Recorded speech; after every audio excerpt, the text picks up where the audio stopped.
1 Korintus pasal 11 ayat 17 sampai dengan 34. Kebiasaan-kebiasaan salah dalam perjamuan malam.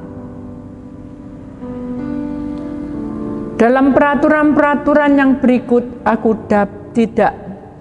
tidak dapat memuji kamu. Sebab pertemuan-pertemuanmu tidak mendatangkan kebaikan, tetapi mendatangkan keburukan. Sebab pertama-tama aku mendengar bahwa apabila kamu berkumpul sebagai jemaat, ada perpecahan di antara kamu, dan hal itu sedikit banyak aku percaya. Sebab di antara kamu harus ada perpecahan, supaya nyata nanti siapakah di antara kamu yang tahan uji. Apabila kamu kumpul, kamu bukanlah berkumpul untuk makan perjamuan Tuhan. Sebab pada perjamuan itu, tiap-tiap orang memakan dahulu makanannya sendiri, sehingga yang seorang lapar dan yang lain mabuk. Apakah kamu tidak mempunyai rumah sendiri untuk makan dan minum? Atau maukah kamu menghinakan jemaat Allah dan memalukan orang-orang yang tidak mempunyai apa-apa? Apakah yang kukatakan kepada kamu memuji kamu? Dalam hal ini aku tidak memuji. Sebab apa yang telah kuteruskan kepadamu telah aku terima dari Tuhan, yaitu bahwa Tuhan Yesus pada malam waktu Ia diserahkan mengambil roti, dan sesudah itu Ia mengucap syukur adanya. Ia memecah-mecahkannya dan berkata, "Inilah tubuhku yang diserahkan bagi kamu. Perbuatlah ini menjadi peringatan akan aku." Demikian juga ia mengambil cawan sesudah makan, lalu berkata, "Cawan ini adalah perjanjian baru yang dimeteraikan oleh darahku. Perbuatlah ini setiap kali kamu meminumnya menjadi peringatan akan aku. Sebab setiap kali kamu makan roti ini dan minum cawan ini, kamu memberitakan kematian Tuhan sampai Ia datang. Jadi barang siapa dengan cara yang tidak layak makan roti atau minum cawan Tuhan, ia berdosa terhadap tubuh dan darah Tuhan. Karena itu hendaklah tiap-tiap orang menguji dirinya sendiri, dan baru sesudah itu ia makan roti dan minum dari cawan itu. Karena barang siapa makan dan minum tanpa mengakui tubuh Tuhan, ia mendatangkan hukuman atas dirinya. Sebab itu banyak di antara kamu yang lemah dan sakit, dan tidak sedikit yang meninggal. Layak makan roti atau minum cawan Tuhan yang berdosa terhadap tubuh dan darah Tuhan. Karena itu hendaklah tiap-tiap orang menguji dirinya sendiri, baru sesudah itu ia makan roti dan minum dari cawan itu. Karena barang siapa makan dan minum tanpa mengakui tubuh Tuhan, ia mendatangkan hukuman atas dirinya. Sebab itu banyak di antara kamu yang lemah dan sakit, dan tidak sedikit yang meninggal. Kalau kita menguji diri kita sendiri, hukuman tidak menimpa kita. Tetapi kalau kita menerima hukuman dari Tuhan, kita dididik supaya kita tidak akan dihukum bersama-sama dengan dunia. Karena itu saudara-saudaraku, jika kamu berkumpul untuk makan, nantikanlah olehmu seorang akan yang lain. Kalau ada orang yang lapar, baiklah ia makan dahulu di rumahnya, supaya jangan kamu berkumpul untuk dihukum. Hal-hal yang lain akan kuatur kalau aku datang. Bapa, pada hari ini kami datang menghampiri Engkau. Kami percaya Engkau hadir di tengah-tengah kami. Dan Engkau yang membaca hati kami dari kedalaman sampai kepada tulang, sumsum dan hidup kami. Inilah tubuh kami. Inilah roh kami. Inilah jiwa kami. Kami serahkan segala sesuatunya untuk menjadi bagian yang terindah. Karena kerajaan surga ada dalam hidup kami.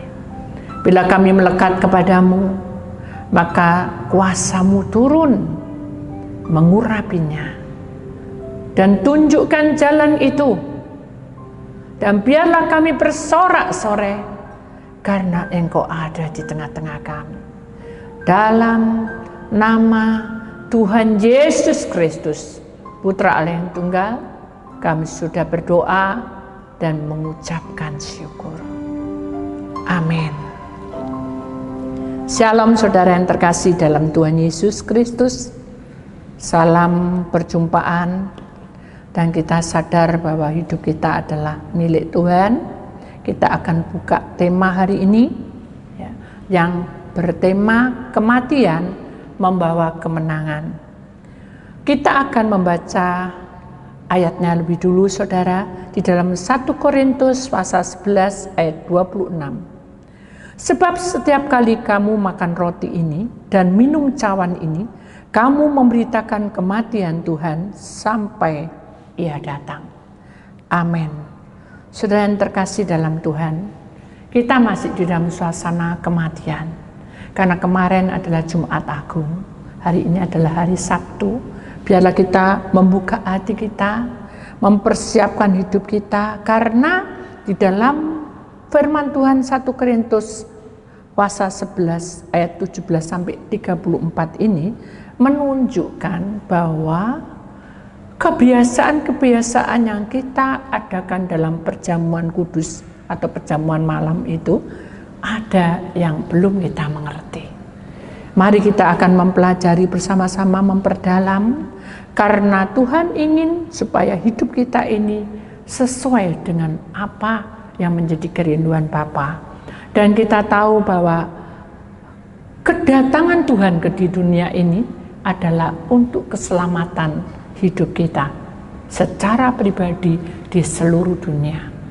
Demikian juga kita menyadari saudara bahwa hidup kita yang sementara ini kita harus belajar mengerti apa artinya, mengapa kita harus makan roti, mengapa kita harus minum cawan dari Tuhan, dan mengapa kita harus memberitakan kematian Tuhan Yesus sampai Ia datang. Saudara, kita akan perhatikan hidup kita sehari-hari saudara. Kalau kita sebagai anak Tuhan, kita mau memberikan yang terbaik saudara. Kita mencintai orang, kita pasti memberikan yang terbaik. Kita tahu bahwa orang yang kita cintai itu dia selalu memperhatikan kita dan berkorban untuk kita.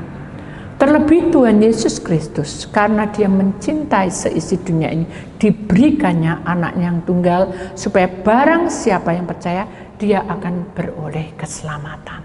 Itu adalah janji Allah, sabda Allah, yang betul-betul tidak ada perubahan atau berubah, karena firman yang diucapkan ya dan amin. Saudara, perhatikan baik-baik dalam hidup kita saudara. Kalau kita berani melakukan untuk menerima roti dan juga anggur, maka kita harus menyadari dalam kehidupan kita apa yang terjadi. Kita masuki saudara, bagaimana Yesus Kristus sebagai anak Allah turun ke dunia dalam proses yang betul-betul tidak bersalah. Dia harus mengalami banyak sekali siksaan, dan kita tidak butuh kasihan, tetapi kita mengerti bahwa pengorbanan Tuhan Yesus Kristus itu luar biasa. Karena ada satu kesaksian, saudara, yang saya alami itu 1 tahun yang lalu. Kalau enggak setengah tahun, 1 tahun. 1 tahun yang lalu, maaf, 1 tahun yang lalu. Saya sadar betul bahwa tangan saya itu tidak ada apa-apa. Karena saya juga enggak megang sesuatu gitu. Tiba-tiba berdarah. Lalu saya berkata, Tuhan, ini kena apa? Darah ini tidak pernah berhenti, saudara. Jadi dilapin, keluar lagi, dilapin, keluar lagi. Jadi saya ketakutan sendiri, sampai saya buka, maksudnya saya lapin dengan tisu basah, tisu kering itu tidak ada apa-apanya, saudara. Tapi berdarah terus. Hingga saya merasa khawatir, saya tanya, Tuhan, apa yang saya lakukan, ini kena apa, ini kena apa, ini kena apa. Secara logika, saya juga bingung, mengapa kok keluar darah ya gitu. Jadi dengan tangan yang keluar darah itu, saya jadi merasa ada was-was, apakah aku ada penyakit gitu, apa ada sesuatu yang menempel gitu. Hingga saya akhirnya betul-betul saya berserah dan saya bertanya terus pada Tuhan, tapi Tuhan tidak menjawabnya sampai tengah malam, sekitar pukul 2:30 gitu, fajar 2:30. Tuhan itu menunjukkan roh saya, di mana saya melihat gelap gitu, saudara. Dalam gelap yang gulita itu, saya merasakan bahwa angin itu semilir-semilir gitu, saudara. Walaupun itu roh, tapi saya mendengar derunya angin itu. Kemudian saya melihat sayup-sayup sunyi itu, ada kata-kata yang lembut, yang mengena hati, dan itu membuat saya jadi ingin menangis. Hanya saya bilang, apa yang terjadi gitu. Lalu malaikat Tuhan berkata, nama. Inilah tempat di mana Yesus berdoa pada malam itu. Hanya saya melihat sinar itu terang benderang. Dan kata-kata yang diucapkannya, saudara, nama, Bapa, jikalau boleh, taruhkanlah cawan ini dari hadapanku. Saat seperti itu, angin itu makin menderu. Dan saya lihat jubah itu bergerak begitu cepat. Berarti gemetar, saudara. Dengan gemetar itulah saya melihat, walaupun saya tidak melihat peluh Tuhan seperti darah merah muda, tapi saya merasa pergumulannya kuat sekali. Saya itu, malaikat berkata, Bu ada sembahlah alam. Hanya saya menyembah. Karena sudah tidak kuat, saudara. Saya menangis terus karena saya tidak bisa konsen lagi, karena hanya yang saya rasakan adalah air mata saja. Jadi saya lupa kalau tangan saya berdarah. Saya terus memuji dan memuliakan Tuhan. Setelah itu hampir 1 jam lebih, ya, kurang lebih lah seperti itu, saya tidak ada di rumah. Dan ada suara yang berkata, kamu jangan takut, itu hanya darah yang keluar. Saya bilang, kenapa itu? Kenapa kok bisa kayak gini? Apa aku bersalah padamu? Apa aku berdosa? Jadi ada suatu kekhawatiran yang membuat saya, apa aku punya sakit gitu? Kenapa kok sampai berdarah kayak gini? Apakah aku kena kencing manis? Jadi ada sesuatu kekhawatiran yang membuat saya bertanya-tanya pada Tuhan, kenapa? Setelah 5:30 lah, hampir terang itu, ada sesuatu yang membuat saya lebih tenang. Hambaku, kamu semalam tidak bisa tidur, kamu tidak tenang karena berdarah. Baru sedikit yang keluar, kamu sudah bingung. Apalagi bagaimana kronologi Yesus. Kalau kita memikirkan secara logika, saudara, darah yang ada dicambuk di punggungnya itu, saudara, itu dagingnya kelupas, saudara. Jadi begitu masuk, dia tarik begini. Jadi ini pasti kerowok-kerowok, saudara, tahu ya. Jadi ini luka-luka, dan darah itu pasti keluar begitu banyaknya. Ukuran manusia, dia pasti mati, pasti meninggal. Belum lagi di mahkota duri, dan duri itu bukan kecil, saudara, tapi besar-besar, masuk, saudara. Dan saya yakin Hal itu sangat mengerikan. Baru 1 tetes saya sudah bingung, apalagi Yesus. Tapi Yesus, makanya dalam doa itu saya ingat betul, Bapa, lalukanlah cawan ini jika boleh. Jadi itu sangat menderita. Dari situlah saya mengerti bahwa Tuhan tidak memuji saya, tapi Tuhan menunjukkan bahwa darah yang keluar itu sangat banyak. Kalau tidak ada kuasa Allah bekerja, pasti Yesus sudah mati, sudah meninggal. Belum lagi mengangkat kayu. Salib itu mulai dari pengadilan sampai ke Bukit Tengkorak. Kita tahu bahwa secara logika, secara medis pun tidak mungkin. Tapi demi keselamatan seluruh dunia ini, Yesus sebagai anak raja, dia mau merendah hati.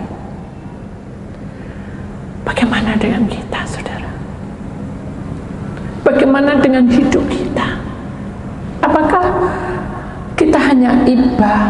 Makanya di sini dikatakan, apakah kamu menerima perjamuan itu? Apakah kamu hanya karena lapar? Di sini dikatakan, saudara, ini adalah suatu peringatan buat kita bahwa sesungguhnya kita jangan asal-asalan mengiring Tuhan. Kita harus tahu betapa besar dan betapa Tuhan cinta kepada kita, sehingga segala sesuatu diberikan dengan cuma-cuma tanpa ada imbalan apapun. Kalau dukun, kalau setan, ada imbalan. Berapa tahun. Tapi bersama Yesus kita lakukan perkara besar. Bersama Yesus kita rela untuk melakukan. Mari kita memahami, saudara, bahwa sesungguhnya Yesus itu adalah anak raja. Dia tinggal di tempat yang kumuh dan kotor sekali karena dosa pelanggaran kita. Tapi Yesus tetap tenang dan dia lakukan itu sesuai dengan kehendak Bapanya. Dan yang membuat kita paham, saudara, bahwa Yesus tidak pernah mengeluh dan tidak pernah membenci. Bahkan Yesus rela, sekalipun dia dirajam, sekalipun dia dihina, sekalipun dia diolok-olok, bahkan sampai diludahi. Itu adalah tanda kerendahan hati itu diperlukan dalam hidup kita. Saudara, bila hidup kita tidak memiliki apa-apa di dunia ini, apakah yang harus kita lakukan? Kepribadian kita yang tidak sempurna ini, Tuhan mau menerima kita apa adanya. Sekalipun kita banyak sekali pelanggar, sekalipun kita juga menyakiti hati Tuhan. Kenapa? Karena kita sering menuntutnya. Saat kita sakit, kita minta kesembuhan segera. Saat kita mengalami kekurangan, kita minta berkat dari Tuhan. Tidak ada salahnya. Tapi ingat, saudara, bahwa di dalam 1 Korintus 11 ayat 17-34 ini menerangkan bahwa sesungguhnya kita harus belajar dari roti dan anggur itu yang membuat kita paham betul bahwa kita harus belajar seperti Yesus. Makanya tadi nyanyian mengatakan, maukah kau jadi roti yang terpecah? Roti yang dipecah itu harus berkorban, saudara. Karena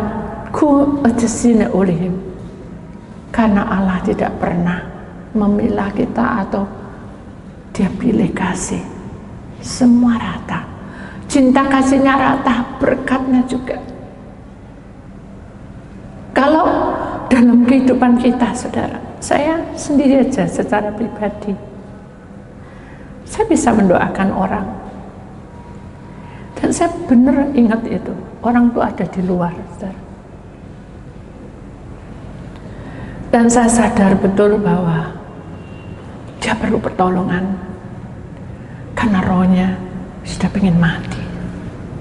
Orang itu sudah tua, dan saya ingat betul dia guru piano yang terkenal di satu kota. Lalu kita berdoa, rohnya tidak ada. Kita 3 hari berpuasa, ditemukan rohnya ada di rumah yang lama, kemudian dikembalikan, sembuh. Setelah itu selang lama kemudian suami saya juga berharap agar suami saya tidak cuci darah. Saya juga berharap agar Tuhan sembuhkan. Tapi Tuhan selalu menerangkan pada saya, kamu hanya sebatas pendoa. Urusan itu adalah urusan dengan suamimu. Akhirnya saya tahu pokok permasalahan adalah suami saya. Akhirnya saya bertanya, Tuhan, adakah kesembuhan? Adakah kau beri kesempatan? Kalau orang lain ditolong, saya pun juga ditolong. Tuhan hanya berkata apa, saudara? Singkat, boleh. Asal dia makan habermut 3 bulan, pasti sembuh. Senang saya, saudara. Hanya saya pegang dia, dan saya peluk dia, dan saya bilang, kok mulai sekarang makan habermut. Sudah tahu, dia tempis saya sehingga saya mau hampir jatuh. Dia bilang apa? Itu urusanku, katanya. Itu uripku, yang gitu saya. Hidup itu cuma sekali. Kenapa mesti disiksa harus makan habermut? Toh juga mati sama matinya, gitu saya. Jadi dengan proses itulah saya harus menyadari bahwa saya tidak punya hak untuk memberi hidup, tapi saya hanya mendoakan. Hanya pagi, siang, malam saya berdoa. Pagi, siang, malam. Bukan hasilnya menjadi baik, hasilnya berputar balik semuanya. Dia semakin berontak karena apa? Hidup sekali. Sekarang mumpung bisa makan, tak makan semua. Padahal tidak boleh ini, tidak boleh itu, tidak boleh itu. Mujizat Tuhan terjadi sampai berapa kali sudah koma, sembuh. Tidak sadar, sembuh. Kejang-kejang sembuh, ngiler, mata terbalak ke atas, sembuh. Sampai dokternya bilang, iki kuasa mujizatnya, Allah itu masih sayang sama kamu. Dari situ saya tetap berjuang, saudara. Saya mengimaninya, pasti sembuh. Yang membuat saya menjadi indah dan kuat. Saat itu saya ada pelayanan di luar negeri. 2 minggu saya harus di sana. Saya berdoa sama Tuhan, Tuhan, sebelum saya menerima, saya berdoa dulu, Tuhan, bolehkah saya melayani di sana? Tuhan izinkan, boleh, semua sukses semua. Begitu saya sudah tunjukkan tiket dan saya izin gitu, sampai saya bilang, aku mau melok, aku mau ikut. Gak bisa, kamu cuci darah itu seminggu 2 kali. Gak, pokoknya aku mau ikut, aku mati di kono gak apa-apa. Gitu, mati di sana gak apa-apa, asal aku bisa melayani. Dia bilangnya gitu. Hanya saya berdoa, Tuhan, apa yang saya lakukan? Karena pelanggaran terus. Bagaimana saya harus katakan? Satu pergumulan yang sangat kuat. Saya tidak ingin suami saya meninggal di negara lain. Saya mau aman-aman terkendali. Tuhan hanya berkata, mengalir saja. Hanya saya gini, ya Tuhan, kalau ini memang sudah harus diselesaikan. Ternyata surat-suratnya oke, cepat sekali. Saya 2 minggu, saya izin dengan dokternya. Dokter cuma bilang gini, kamu sampai ada apa-apa itu urusanmu, tanda tangan. Gitu sudah. Hanya saya gemeteran tanda tangan itu, dan saya bilang, Tuhan, yang minta itu suami saya. Terus saya tidak usah pelayanan aja, Tuhan. Saya lebih baik di Indonesia, tapi Tuhan bilang, tidak bisa, kamu harus berangkat. Hanya saya tanda tangan. Dan saudara tahu, kalau Tuhan punya rencana, Tuhan pas beri yang terbaik. Dan yang membuat saya kagum, 2 minggu dia tidak ada kejang, tidak ada sesuatu apapun yang membuat saya galau. Justru di sana bahagia saja, senyum aja, gembira, makan normal, kayak orang sehat, saudara. Pulang di Indonesia saya ketir-ketir karena begitu dia melanggar pasti dia kejang-kejang. Tidak ada kejang-kejang. Tetap aja dia melanggar, tapi saya berdoa terus, berharap Tuhan, Engkau tidak pernah permalukan hamba-Mu. Saya berdoa pagi siang malam, saya berserah. Kalau Tuhan berkehendak, belum waktunya, tidak akan terjadi. Begitu saya sampai di Indonesia langsung cuci darah. Saya sudah ketir, saya lihat darah itu, maaf saya, tidak kuat. Jadi saya harus menunggu. Dengan kondisi yang kayak gitu, darahnya itu mulai mengalir, itu saya sudah mau pingsan, saudara. Saya bilang, Tuhan, pegang saya rata-rata. Jadi tempat tidur yang goyangkan itu saya. Suami saya diem, saya yang goyang gitu, karena saya takut dengan darah. Sudah keluar, tit gitu ya, keluar masuk ke tabung itu, saya sudah mau pingsan, saudara. Tuhan, pegang aku, pucet dah. Suster bilang, kalau enggak kuat pergi, enggak, ini suami saya harus menunggunya, saya enggak mau ditinggal, saya tunggu dia lebih nyaman. Tapi saya sudah gemeteran, hanya saya berserah, Tuhan tak serah, saya pejam mata terus. Saat saya pejam mata, tuh ada senama, kamu khawatir, hambaku, enggak Tuhan, enggak. Jadi saya ngoceh-ngoceh juga, enggak Tuhan, saya enggak khawatir. Kamu takut? Enggak Tuhan. Buka mata. Lawan ya. Saya karena Tuhan yang suruh, saya lakukan. Saya buka mata. Darah itu mengalir penuh. Saya hanya bilang, Tuhan, kuat mau saya.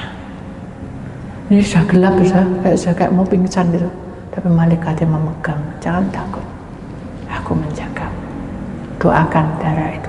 Loh, saya takut Tuhan, saya harus pegang itu, tidak mungkin. Jangan takut. Suster, saya sudah tidak berani maju karena sudah pegang ini. Suster, permisi Bu, agak ke sana dekat sama darah itu.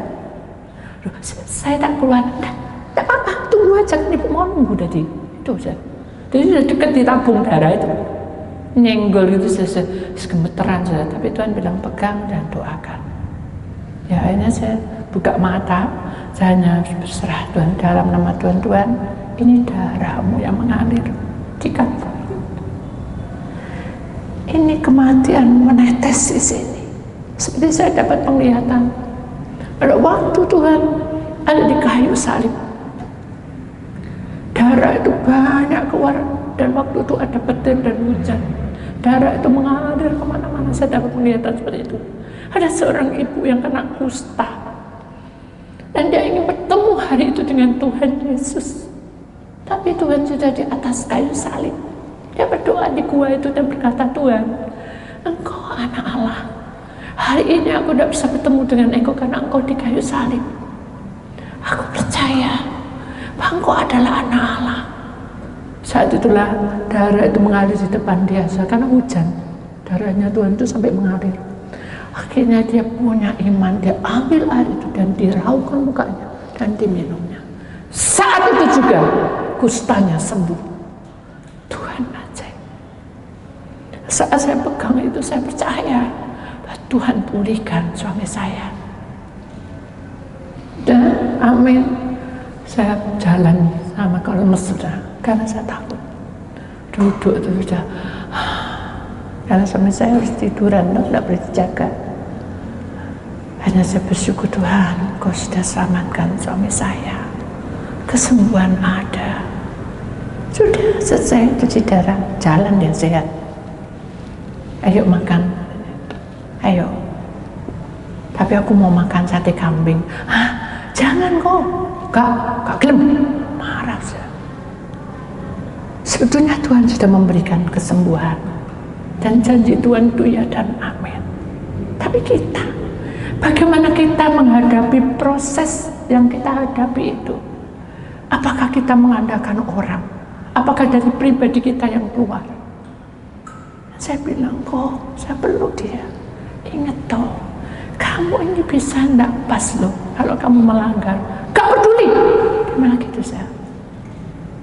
Kayaknya dia makan tuh saya sedih. Nah, saya doain, saya sedih. Benar, tengah malam biasa gini saya takut tensinya tinggi, jadi saya sampai jatuh saya ambil tensi, saya tekan, saya lihat benar tinggi. Saya tumpang tangan karena tangannya sudah pucat, kakinya sudah pucat. Saya pegang dia, saya bilang, Tuhan selamatkan suami saya, ampuni dia karena dia melanggar. Saya peluk dia, saya bilang, Tuhan pegang Tuhan. No, nama kata Tuhan, belum waktunya, dia pasti sembuh. Benar, sudah tidak lama kemudian dia sadar. Dia duduk lihat TV, ketawa-ketawa. Pada hati saya sudah cepat, sudah jantung saya spot. Dia malam seperti itu. Sukacita Allah itu luar biasa. Kalau kita memiliki rohnya, apapun yang kita hadapi, kita bisa melewatinya. Saudara, ada satu firman Tuhan di sini katakan, kamu tidak dapat minum dari cawan Tuhan dan juga dari cawan roh-roh jahat. Jadi kalau kita sudah memiliki Tuhan selama-lamanya, kita tidak boleh kemana-mana. Atau kita mengandalkan si A si B. Harusnya kita secara pribadi datang kepada Tuhan dan Tuhan akan memberikan jawaban itu. Bahkan di sini dikatakan juga, saudara, kamu tidak dapat mendapat bagian dalam perjamuan Tuhan dan juga dalam perjamuan roh-roh jahat. Kalau kehidupan kita ini menjadi anak Tuhan, kita harus buka hati. Kita harus mau menerima kenyataan ini.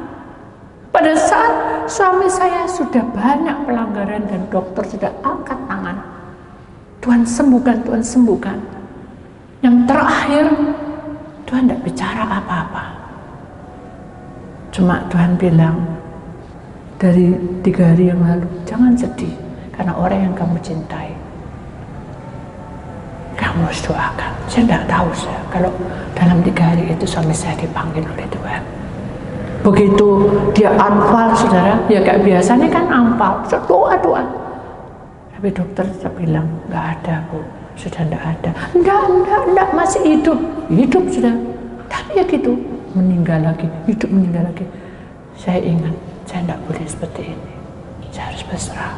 Tuhan, di mana suami saya? Dibuka kerungu begini. Dia bilang, kamu ya, itu suami saya jangan marah-marah.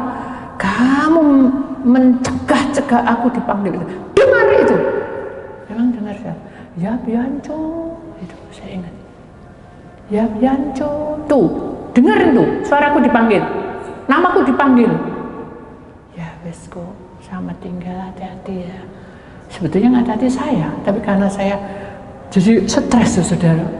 Itu saya rela, sudah mesin itu jatuh, hilang.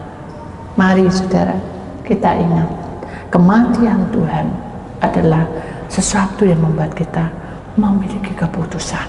Kamu mengiring Tuhan tidak hanya datang Senin dan Rabu atau Minggu, tapi kamu harus punya sikap pribadi dengan Tuhan.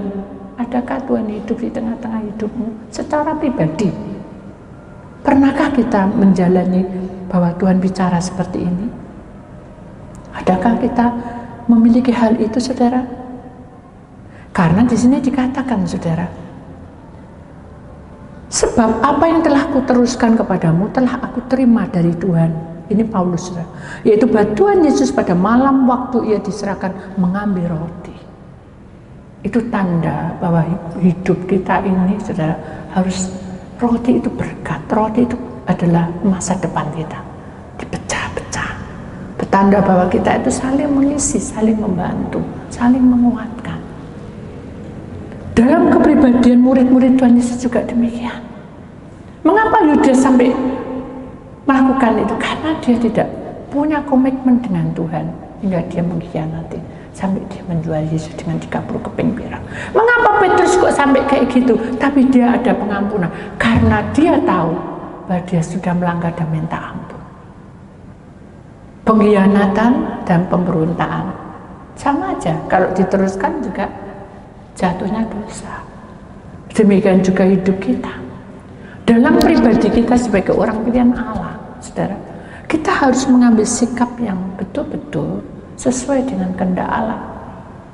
Bukan berarti kalau saya sudah mendoakan saudara, semuanya sesuai dengan panggilan atau apa yang kita mau. Mari kita membuka hati kita dan kita tertuju, mataku tertuju padamu. Itu adalah tujuan pribadimu dengan Tuhan. Komunikasinya bagaimana? Adakah kita memiliki komunikasi seperti itu? Karena di sini dikatakan, inilah tubuhku yang diserahkan bagi kamu. Berarti segala beban beratmu itu sudah diambil oleh Allah. Perbuatan ini menjadi peringatan. Perbuatlah ini menjadi peringatan akan aku. Jadi kematian Tuhan itu betul-betul dasar dalam hidup kita. Mengubah pola hidup kita untuk ke depan bersama Tuhan. Kenapa? Karena ini masa sukar, saudara. Sampai tahun 2006 itu masa sukar, Pak Dekli. Keuangan, ekonomi. Sampai nanti seterusnya, kita nggak tahu apa yang terjadi. Tapi kita sudah memiliki pementerian itu. Di sini katakan, demikian juga ia mengambil cawan sesudah makan, lalu berkata, cawan ini adalah cawan perjanjian baru. Ketika kita menerima darah Yesus, maka itu adalah pementerian. Jadi kita menyadari bahwa darah Tuhan itu sudah memberikan kita peringatan dalam hidup kita. Apakah kita mencintai Dia dengan sungguh-sungguh? Kalau iya, kita layak menerima roh dan darah Yesus, tubuh dan darah Yesus. Jadi dalam hidup kita ini, saudara, kita ini butuh spot, power untuk ke depan. Kita butuh sesuatu tindakan ke depan.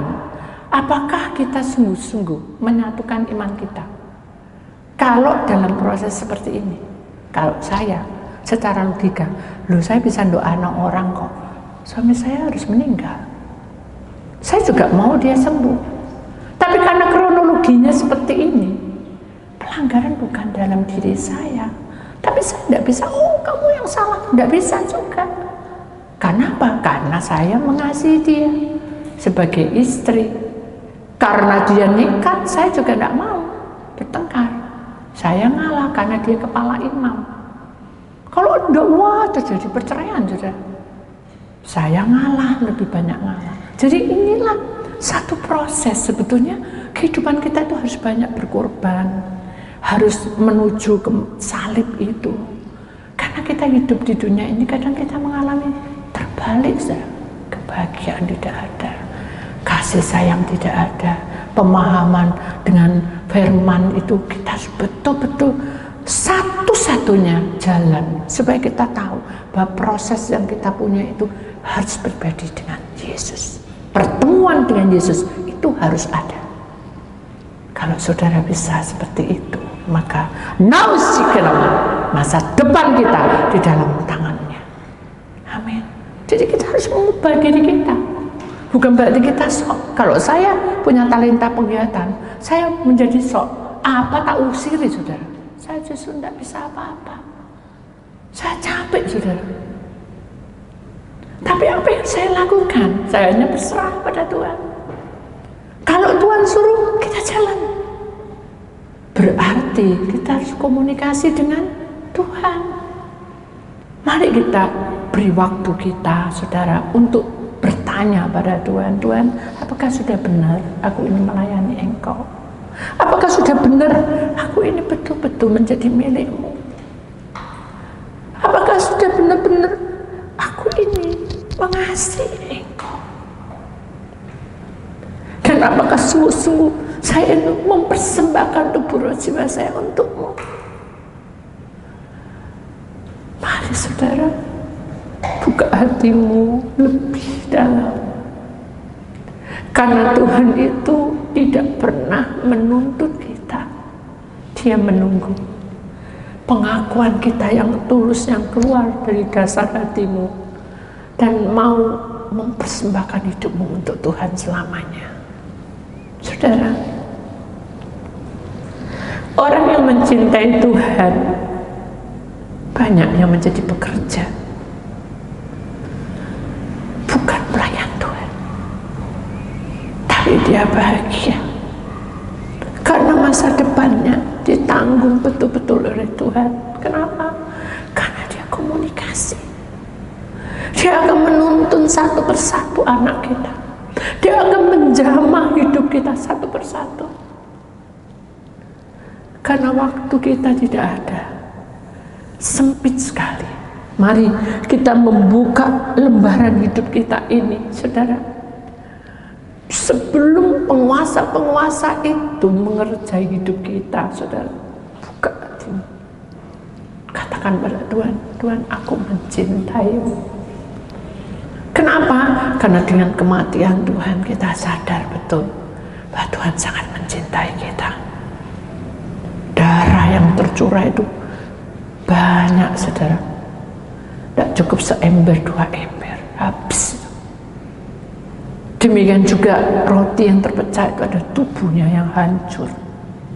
Makanya pada saat disalib, terakhir dia berdoa apa, saudara? Bapa, mengapa kamu meninggalkan aku? Karena saya tidak kuat. Itu ke satu. Kedua, sudah selesai tugasku. Saudara, setiap manusia di muka bumi ini memiliki tugas masing-masing. Sebelum kita dipanggil olehnya, biar kita belajar seperti Yesus. Belum selesai tugas kita, selesaikan dengan kuasanya, dengan pimpinannya. Supaya dalam perjalanan hidup kita tidak kecewa dan sakit hati. Saya bisa merasakan sakit hati itu, saudara. Kenapa? Karena saya merasa bahwa orang-orang yang saya cintai semuanya ikut Tuhan. Dan saya tahu bahwa semua yang terjadi ini adalah untuk saya jadi dewasa, tidak mengandalkan si A, si B. Mari kita membuka hidup kita ini menjadi nyata di pemandangan Allah, supaya kata-kata di dalam 1 Korintus 11, 17-34 ini bukan untuk kita. Kenapa? Karena di sini katakan, kamu mau makan makanan di rumah, sampai begitu sama Paulus. Percuma kamu menerima roti dan anggur, karena kamu tidak mengerti itu, tidak mengerti. Karena kamu tidak ada komunikasi sedikit pun dengan Tuhan. Paulus kasarnya, kamu tuh mengandalkan aku, Paulus. Tapi aku nggak apa-apa, aku juga seneng nggak aku menerima kamu, itu Paulus. Tapi sesungguhnya kamu tidak ada respon untuk cinta Tuhan. Rasakan, kasarnya gitu. Rasakan, dan urapan Tuhan itu bekerja. Di saat kamu betul-betul menyatu dengannya, dia akan memberi visi. Itu pasti. Jadi mari kita juga rindu memiliki visi itu. Amin. Kita membuka hati kita dan kita minta Tuhan membuka jalan yang terbaik supaya kita bisa menyenangkan hati Tuhan. Di sini dikatakan juga ayat yang lain, saudara ya. Tetapi bukan segala sesuatu membangun. Segala sesuatu diperbolehkan benar, tetapi bukan segala sesuatu berguna. Segala sesuatu diperbolehkan benar, tetapi bukan segala sesuatu membangun. Jadi saudara, kita memberi respon pada si A, memberi respon kepada si B, itu tidak ada masalah. Membangun atau tidak membangun, itu urusannya Tuhan. Tapi tugasmu sudah selesai. Tugasmu menyelesaikan. Kamu kepala imam, selesai. No. Aku sebagai hamba saya selesaikan dengan doa. Tetapi tujuannya Tuhan di sini dikatakan bahwa aku ingin supaya kamu berusaha menyenangkan hati orang lain. Itu hukum Tuhan. Tapi yang terpenting dalam hidup kita adalah dengan sekian banyak ini, aku mau supaya mereka itu beroleh keselamatan, bukan kebaikan. Paham sudah maksudnya? Jadi kita dibuat sama orang, oke, baik, tidak apa-apa. Tapi untuk selanjutnya, yang terpenting dalam Tuhan bukan kebaikannya, untuk memberi kepada orang lain, tapi keselamatan yang diberikan Tuhan dengan cuma-cuma itu loh, yang harus kita dapat. Itu poin yang utama, supaya kamu bisa mengenal pribadi Tuhan lebih dalam. Jadi intinya pada sore hari ini, saudara, Kalau kita hidup berkemenangan di dalam Tuhan, kita sadar bahwa hidup kita yang tidak sempurna ini, kita belajar untuk memahami arti sesungguhnya bahwa Tuhan itu tidak pernah membiarkan kita. Dia selalu memperhatikan kita lebih dari semuanya. Dan dia akan menguatkan kita sepanjang dalam kehidupan kita. Kenapa? Karena kematiannya pasti akan membawa kemenangan bagi kita. Amin. Buka hatimu dan sadarlah bahwa hidup kita ini sangat terbatas. Saat saya sakit, saudara, karena saya capek dari luar kota, saya hanya melihat kondisi keluarga, kondisi pelayanan. Secapek-capek apapun, mereka tidak akan tahu saya, tapi Tuhan yang tahu. Tapi Tuhan berkata gini, yang terpenting adalah mereka tahu jalan ini untuk mereka. Karena tugasmu adalah doa dan melayani. Ya Tuhan. Dan aku berkata sungguh kepadamu, kamu belum tahu bagaimana perjuangan ini setelah kamu di Yerusalem. Dan setelah kamu masuk di dalam kuburku. Dan kamu tahu di taman di mana aku berdoa, aku akan singkapkan semua. Dari situlah saudara, saya mengerti bahasa tidak ada artinya apa-apa. Tapi Tuhan memiliki janji yang setia untuk kita. Amin. Buka hati. Supaya kita sadar bahwa kematian Tuhan itu benar-benar masuk dalam hidup kita. Merasuk dalam hidup kita. Dan kita minta pengampunan padanya.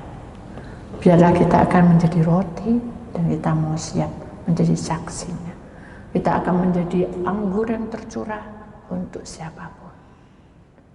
Itulah saudara firman Tuhan.